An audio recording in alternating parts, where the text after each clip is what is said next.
And so what I'm saying is, of course, that the commissioner should recommend it. Of course, Congress wasn't wrong to ask the commissioner. What I'm saying is this. What about those other owners? Because we all know that Roger Goodell answers to them. They continue to, listen, with the whole Colin Kaepernick, not that this has anything to do with that, but with the whole Colin Kaepernick situation, what did they do?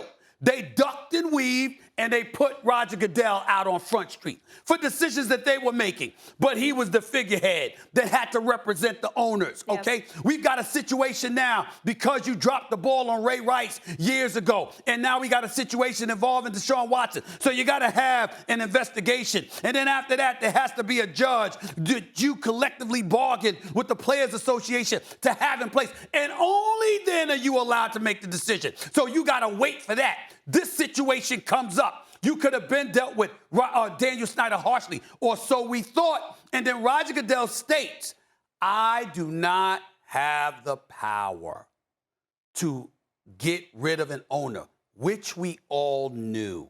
So when you call the commissioner up on Capitol Hill, knowing he doesn't have the power to do that, what that says to me is it's for public consumption. But at the end of the day, what are you really going to do? That's a great point. It's a great point, Stephen A. Kimberly, sorry to put you on the spot, but have you heard the sentiment of other owners, how they feel about it, if Snyder should be released? I mean, we saw what happened with Jerry Richardson. Yeah, it has, for some reason, Stephen A. talked about not being a cynic. I personally, talking to people, no one thinks that the owners will remove Dan Snyder. Because again, I say, at what point is the tipping point? What more do you need? The NFL has told Dan Snyder to take a step back, and Washington released a statement yesterday saying, we look at our diversity numbers, things are so much better now that Daniel's taken a step back, but nothing's going to change. And these owners, they're friends, they're buddies. So that, like, let's keep that in perspective too. So you're not going to, you need a majority of these owners to say this man should not have his team anymore.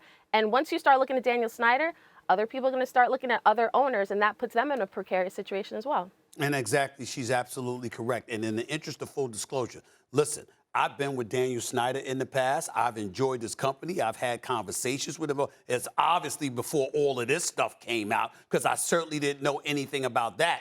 But now that this stuff is out, let me tell you why you don't have owners. They talk about the tipping point. Let me be a bit more specific, and that's why Kimberly is making that face. She knows where I'm about to go with this. He does know where the bodies lie. We know that. And what I'm saying, so we're clear about what I am implying. Daniel Snyder is probably of the mindset, or other owners of the mindset, this man knows a lot. He knows a lot about a lot of people. This ain't somebody that we might necessarily want to go against. Don't rule that possibility out at all.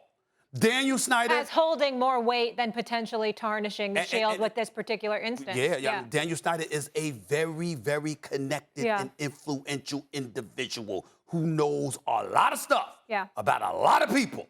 That might have something to do with the fact that nobody has recommended that he be removed as owner. I'm saying it. Yeah. What does it profit the man to gain the world if only to lose their soul?